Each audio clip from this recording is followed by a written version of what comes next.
दोस्तों, श्री राम की नगरी अयोध्या में राम मंदिर बनकर तैयार हो चुका है। 22 जनवरी को होने वाले प्राण प्रतिष्ठा के साथ ही यह मंदिर भक्तों के लिए खोल दिए जाएंगे।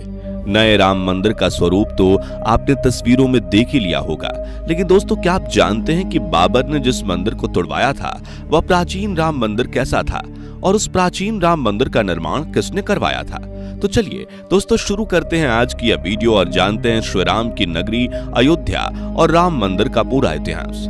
अयोध्या के प्राचीन इतिहास की बात करें तो यह पवित्र शहर पहले कौशल जनपद की राजधानी हुआ करती थी।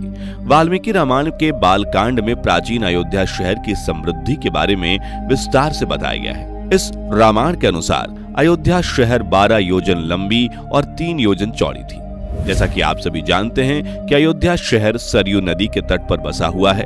रामायण में भी इस बात का उल्लेख मौजूद है। रामायण में अयोध्या की भव्यता के बारे में भी विस्तार से बताया गया है। इस पूरे शहर में चौड़ी सड़कें हुआ करती थी। सड़कों के दोनों किनारे तरह तरह के पेड़ पौधे लगे हुए थे। पूरा शहर कई तरह के फलों के बागीचों से भरा हुआ था। शहर के हर एक चौराहे पर बड़े बड़े स्तंभ लगाए गए थे। श्री राम की नगरी अयोध्या में बसने वाले हर एक व्यक्ति का घर राजमहल जैसा था, जिससे अयोध्या नगर की भव्यता देखते ही बनती थी। महाराजा दशरथ ने अपने शासनकाल में अयोध्या को समृद्ध और खुशहाल शहर के रूप में स्थापित किया था। श्री राम के जन्म के बाद उनके शासनकाल तक अयोध्या की भव्यता यूं ही कायम रही, लेकिन फिर श्री राम के द्वारा जल समाधि लेने के बाद अयोध्या की चमक कहीं खो-सी गई। धीरे धीरे अयोध्या वीरान होती चली गई, लेकिन वहां जो महल इत्यादि बन गए थे वह अपनी जगह पर सुरक्षित मौजूद थे। एक ऐसा समय भी आया जब अयोध्या पूरी तरह से वीरान हो चली, लेकिन फिर श्री राम के पुत्र कुश ने अयोध्या को फिर से बसाने का फैसला किया और राजधानी अयोध्या का पुनर्निर्माण करवाया। इस पुनर्निर्माण के बाद अयोध्या एक बार फिर से भव्य शहर के रूप में विकसित हो गया। अयोध्या एक प्रमुख शहर के रूप में स्थापित रहा और सूर्य वंश की लगभग 44 पीढ़ी अयोध्या पर शासन करती रही। अयोध्या पर शासन करने वाले इस वंश के आखिरी राजा महाराजा बृहदबल थे। महाराजा बृहदबल के शासन काल तक अयोध्या एक प्रमुख शहर के रूप में विकसित रहा। महाराजा बृहदबल महाभारत के युद्ध में हिस्सा लेने गए, जहां अभिमन्यु के हाथों उनकी मृत्यु हो गई। महाराजा बृहदबल की मृत्यु के बाद अयोध्या शहर का पतन शुरू हो गया। आबाद शहर से अयोध्या एक वीरान शहर के रूप में बदल गया। आम जनता इस शहर से पलायन कर गई और पूरा शहर घने जंगल के रूप में बदल गया। हालांकि सच्चे राम भक्तों के लिए यह शहर अभी भी पवित्र शहर था और कुछ साधु संत इस शहर में अपना आश्रम बनाकर रहा भी करते थे। इसके बाद अयोध्या शहर का उल्लेख सीधे 100 वर्ष ईसा पूर्व मिलता है। इस समय काल में उज्जैन के चक्रवर्ती सम्राट विक्रमादित्य एक दिन शिकार करते करते अयोध्या पहुंच गए। अयोध्या की पावन धरती पर कदम रखते ही उन्हें कुछ अलग सा एहसास होने लगा और उन्हें कई सारी चमत्कारिक चीज दिखाई देने लगी। सम्राट विक्रमादित्य को ज्ञात हो गया कि यह शहर कोई मामूली शहर नहीं है, लेकिन इस शहर का रहस्य कैसे पता किया जाए?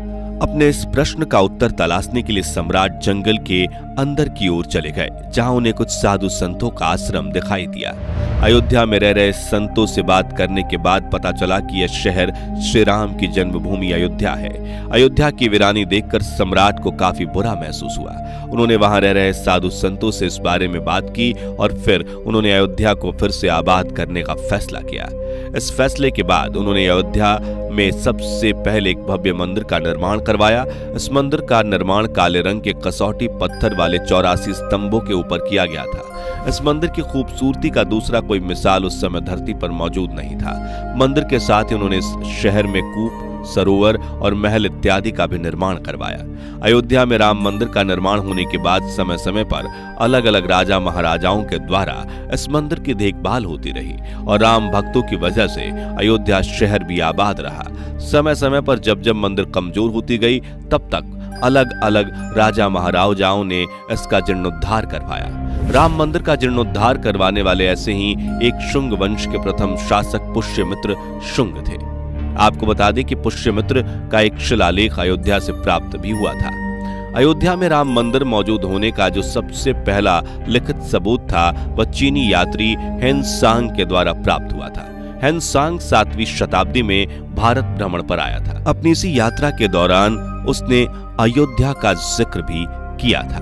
उसने लिखा था कि यहाँ 20 बौद्ध मंदिर हैं, जिसमें लगभग 3000 बौद्ध भिक्षु रहते हैं। इन बौद्ध मंदिरों के अलावा यहाँ हिंदुओं का भी एक प्रमुख और भव्य मंदिर है, जहाँ हर दिन हजारों लोग दर्शन के लिए आते हैं। 11वीं शताब्दी तक मंदिर पर सम्राट विक्रमादित्य का प्रशस्ति शिलालेख लगा हुआ था, लेकिन फिर कन्नौज नरेश जयचंद ने विक्रमादित्य के प्रशस्ति शिलालेख को उखाड़कर उस जगह पर अपना नाम लिखवा दिया। पानीपत के युद्ध के बाद जयचंद का अंत हो गया और इसी के साथ राम मंदिर के पतन की शुरुआत हो गई। ये वो समय था जब भारत पर विदेशी आक्रांताओं का आक्रमण तेजी से बढ़ रहा था। आक्रमणकारी प्रमुख हिंदू शहरों को निशाना बना रहे थे। ये लोग प्रमुख शहरों को लूटकर वहां मौजूद मंदिरों और मूर्तियों को तोड़ दिया करते थे। काशी और मथुरा को तो आक्रमणकारी लूटने और मंदिर को तोड़ने में कामयाब रहे, लेकिन अयोध्या तक पहुंचने में उन्हें समय लगा। लगभग पूरे उत्तर भारत में आक्रमणकारियों के दबदबे के बावजूद 16वीं शताब्दी की शुरुआत तक राम मंदिर सुरक्षित बचा रहा। मुगल साम्राज्य का शासन शुरू होने से पहले 1451 से 1526 तक भारत में लोदी सल्तनत की हुकूमत रही। सिकंदर लोदी और इब्राहिम लोदी के शासनकाल में भी राम मंदिर सुरक्षित मौजूद था। 1526 में पानीपत के युद्ध में बाबर की सेना ने इब्राहिम लोदी की सेना को हरा दिया। इसके साथ ही भारत में मुगल साम्राज्य की स्थापना हुई और बाबर हिंदुस्तान का पहला मुगल बादशाह बना। बादशाह बनने के 1 साल के बाद ही 1527 में बिहार अभियान के दौरान बाबर के एक सेनापति ने अयोध्या में हमला करते हुए राम मंदिर को तोड़ दिया। राम मंदिर को तोड़ने के बाद 1528 में बाबर ने अयोध्या पड़ाव के दौरान राम मंदिर के स्थान पर एक मस्जिद का निर्माण करने का हुक्म दिया और फिर बाबर के सिपाह सलार मीर बाकी ने राम मंदिर के स्थान पर एक मस्जिद का निर्माण कराया, जिसका नाम बाबरी मस्जिद रखा गया। मस्जिद के निर्माण के बाद यह पूरा इलाका लंबे समय तक मुगलों के नियंत्रण में रहा। मुगलों के पतन के बाद भारत अंग्रेजों के नियंत्रण में चला गया और तब पहली बार राम भक्तों ने राम मंदिर के लिए आवाज उठाई। 1853 में पहली बार मस्जिद और राम जन्मस्थान के विवाद को लेकर दंगे हुए। इस दंगे के 6 साल के बाद 1859 में अंग्रेजी हुकूमत ने इस पूरे इलाके के चारों ओर पेड़ लगा दी।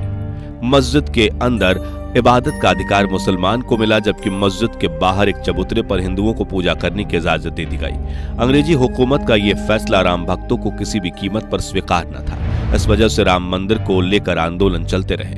भारत के आजाद होने के बाद मंदिर आंदोलन में तेजी आई और साल 1949 इस आंदोलन का महत्वपूर्ण साल साबित रहा।